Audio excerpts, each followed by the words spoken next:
Class 10th। आज हम chapter 3 शिशु लालनम के अभ्यास कार्य को कंप्लीट करेंगे। यहाँ पे एक पद में उत्तर लिखने के लिए बोला है। कुशलवौकम उपसृत्य प्रणमतः।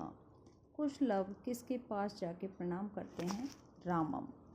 तपोवन वासिना कुशस्य मात्रम केन नामना आह्वयन्ति। तपोवन में कुश की माता को किस नाम से आह्वान किया जाता है? देवी के नाम से। वयो अनुरोधात् कैलालन्य भवति। जो छोटे उम्र के बच्चे होते हैं अनुरोध, वो कैसे होते हैं? लालनीय होते हैं, लाड़ के लिए होते हैं।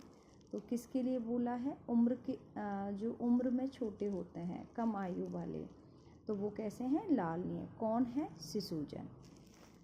केन संबंधेन वाल्मीकः लवकुशयो गुरुः। किस संबंध से लवकुश के गुरु वाल्मीकि जी थे? उपनयो उपदेशन। अब देखो, उपनयन संस्कार होता है। उपनयन संस्कार किया गया था वाल्मीकि जी के द्वारा और उपदेश भी दिए गए थे, इस वजह से उनके वो गुरु हो जाते हैं। कुत्र लवकुशयो पितुः नामना व्यवहरते। लवकुश के पिताजी का व्यवहार में नाम नहीं लिया जाता है। कहाँ पर? जंगल में, जहाँ पे वो रहते हैं, तपोवन में। तपोवने अधोलिखितानां प्रश्नानां उत्तराणि संस्कृत भाषाया लिखतः। तो कुछ प्रश्न हैं जिनकी संस्कृत भाषा में उत्तर देने हैं आपको। तो यहाँ पे है, रामाया कुशलवयो कंठाश्लेषस्य स्पर्श कीदृशः आसीत्। राम के लिए कुशलव का जो स्पर्श था कैसा था? उन्होंने अपने बच्चों को गले से लगाया था, लेकिन उनको ये नहीं पता था कि वो मेरे बच्चे हैं। तो कैसा था? कंठाश्लेषस्य स्पर्श हृदयग्राही। जब उनको गले से लगाया तो हृदय को छू लेने वाला उनका स्पर्श था। लवकुशौ कुत्र उपवेशयितुं कथयति। लवकुश ने कहाँ पर बैठने के लिए कहा? अपनी गोद में। श्वा अंके, अपनी गोद में। अब जो ये क्वेश्चन है ना, इनको स्किप करके आपको ये आंसर लिखने हैं जो मैंने पेंसिल से लिखे हैं, और जो कहते हैं सेंटेंस कंप्लीट करना है। पूर्ण वाक्य में आंसर्स क्लियर हो जाएंगे। फिर है, बाल भावात हिमकरः कुत्र विराजते। बाल भाव के कारण हिमकर कहाँ रहता है? आपको भी पता है, भगवान शिव जी के मस्तक पे, पशुपति मस्तक ही हिमकरः विराजते। ठीक है। आगे है, कुशलवयो वंशस्य कर्ता कह। कुशलव के वंश का कर्ता कौन है? सहस्त्रधीदिति, यानी वही भगवान सूर्य। कुशलवयो मात्रम वाल्मीकि के नामना आह्वयति। वाल्मीकि जी उनको वधू के नाम से पुकारते हैं। रेखांकित पदों के आधार पर बताना है कि कौन सी विभक्ति है और किस कारण से आई है। ठीक है। यहाँ पे आपको एक एग्जाम्पल भी समझाया है। राजन अलम अति दाक्षिणे, अधिक चतुराई मत दिखाइए। तो अलम के योग में तृतीया विभक्ति आती है। ठीक है। और तृतीया विभक्ति के नीचे अलम कारण हो गया। यहाँ पे है, रामः लवकुशो आसनार्धम उपवेशयति। उप और विश के योग में हमेशा द्वितीय विभक्ति आती है। ठीक है। और आसनार्धम आसन के लिए आ गया, और यहाँ पे उप और विश कारण है। नेक्स्ट है धिक। धिक माम, तो द्वितीय विभक्ति का प्रयोग धिक के लिए आता है, तो द्वितीय विभक्ति और कारण है धिक। नेक्स्ट है, अंक व्यवहितम अध्यास्ताम सिंहासनम। अधि और आस के योग में भी आपकी द्वितीय विभक्ति आती है। ये आपके कारकों के अकॉर्डिंग नियम है। अलम अति विस्तीर्ण, अलम के योग में तृतीय विभक्ति आ जाएगी। पुनः यही उदाहरण दोबारा से आ गया है। रामम उपसृत्य प्रणम्य चह। रामम यानी किसके पास जाकर प्रणाम किया? तो द्वितीय।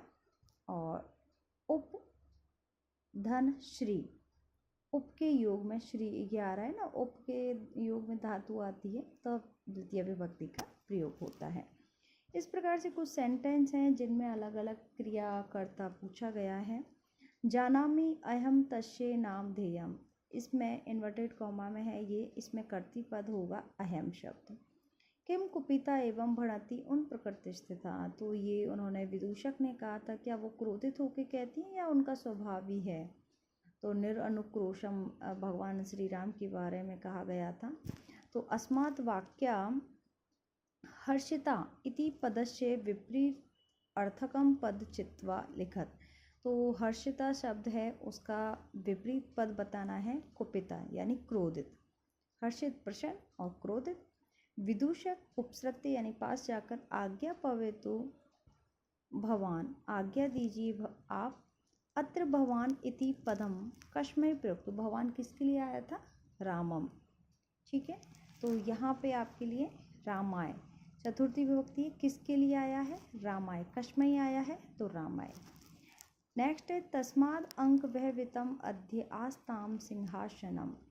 तो अधि आस्ताम अत्र क्रियापद, इसमें क्रियापद पूछा है तो क्रियापद हुआ बैठने के लिए आएगा। बैठना क्या होता है, क्रिया, तो इसका आंसर क्रियापद हो जाएगा, अंडरलाइन किया हुआ है। वयस अस्तु न किंचिद अंतरम अत्र आयुषः इति अर्थे किम पद प्रयुक्तम। तो आयुष के लिए ये बताया है, दूसरा पद ऐसा कौन सा है जो आयु के विषय में बता रहा है, तो वयस हो जाएगा। ठीक है, वयसः। इस प्रकार से ये सेंटेंस क्लियर होते हैं। अधोलिखितानि वाक्यानि कम और कह के प्रति बताया गया है, किसने किसको कहा है। यहाँ पे सेंटेंस है शय व्यवधानम न चारित्य लोपान। जब व्यवधान के साथ होता है तो क्या हो, व्यवधान के साथ कोई कार्य किया जा रहा है तो नियम का उल्लंघन नहीं हुआ है। तो राम भगवान जब सिंहासन पर बैठे हुए हैं, लवकुश को अपने गोदी में बैठाते हैं, तो सिंहासन का अपमान नहीं माना गया है। तो ये बात कही है राम ने, किसको कही है, लवकुश को। नेक्स्ट है किम कुपिता एव भणते। ये वही दोबारा सेंटेंस आ गया है, ये विदूषक ने कहा है कुशम को, कुश से बात करते हुए। फिर है जानामि अहम तस्य नामदेव, मैं जानता हूँ। कुश ने राम को बोला है कि मैं जानता हूँ अपने पिताजी का नाम। तस्या द्वे नामनि, किसने कहा है, लव ने कहा है। विदूषक ने पूछा था आपकी माता का क्या नाम है, लव ने बताया है कि मेरी माँ के दो नाम हैं, मेरी माता के दो नाम हैं। एक तो वाल्मीकि जी के द्वारा वधु नाम से कहा जाता है और तपोवनवासी के द्वारा देवी के नाम से कहा जाता है। ठीक है, तो लव ने किसको बोला है, विदूषक को। वयस्य अपूर्वः खलु नामधेयम्। वयस्य निश्चित रूप से जो नाम बताया है, किसके लिए बताया, वैश्य। राम ने किसको बोला है, ये विदूषक के लिए बोला है। ठीक है, अब आगे कुछ पद हैं, उनके आधार पे पर्यायवाची बता रहे हैं। जैसे हीमकर है, हीमकर का एक शशि हो गया और निशाकर हो गया। संप्रति एक अव्यय पद है जिसका इदानीम शब्द हो जाता है और अधुना हो जाता है। नेक्स्ट है अपना समुदाचार, जिसका अन्य पद में शिष्टाचार आ जाएगा और सदाचार होगा। पशुपति का शिव हो जाएगा, चंद्रशेखर हो जाएगा। तनय का शुद्ध और पुत्र हो जाएगा। सहस्त्र धीदिति का सूर्य और भानु हो जाएगा। फिर विशेषण और विशेष्य पद को मैच करना है। उदात्त रम्य है, इसका उदात्त रम्य कैसा था, आपका मतलब शिष्टाचार बहुत अच्छा है, रमणीय है, तो ये भगवान राम ने कहा है उदात्त रम्य समुदाचारः। अति दीर्घ प्रवास, जब सीता जी और राम जी का प्रवास बहुत लंबा हो गया है, उस विषय में कहा है अति दीर्घः प्रवासः। समरूपः कुटुम्ब वृत्तान्तः, ये बात कही है विदूषक ने कि कुशलव का और हमारा कुटुम्ब वृत्तांत तो समान है। हृदय ग्राही स्पर्श, जब उन्होंने भगवान राम ने कुशलव को अपने गले से लगाया है तो उनका हृदय ग्राही स्पर्श कहा है।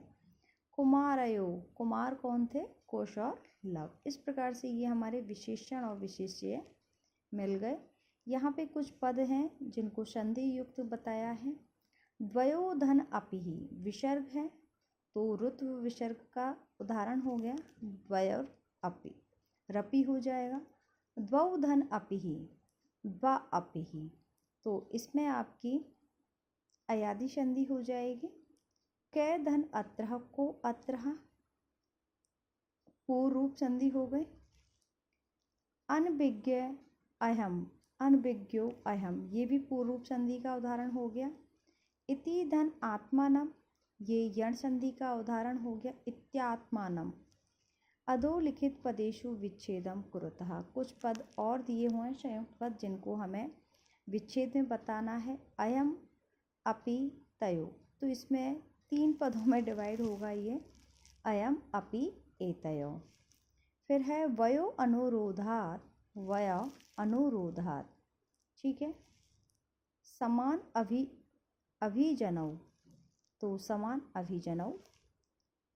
खलवतेतः खलु धन एतत्। इस प्रकार से ये हमारा चैप्टर 3 भी कंप्लीट हुआ।